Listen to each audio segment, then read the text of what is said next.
تمرینات اختصاصی لگن رو میخوایم امروز خدمت شما ارائه بدیم. اولین تمرین ما بال پروانه هستش. کف پاها رو به هم میچسبونیم، انگشتای قلاب شده رو زیر انگشتان پا نگه میداریم و بال پروانه رو میزنیم.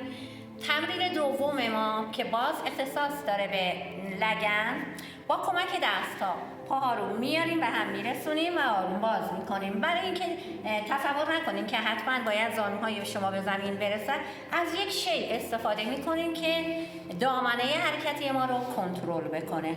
سومین تمرین ما پاها بازه، آجر یا هر چیزی که توی خونه دارین روی هم دیگه نگه میدارین، دستا رو عقب رو زمین. میتونین از یه آجر هم استفاده بکنین و تک به تک پاها رو به تعدادی 10 تا 20 تا ببرین و تمرین رو انجام بدین. و تمرین بعدی هر دو تا پاها رو، یه ذره من پاها رو جمع‌تر میکنم، کافیه فقط زانوها و رانها به هم برسن، برمیگردونم.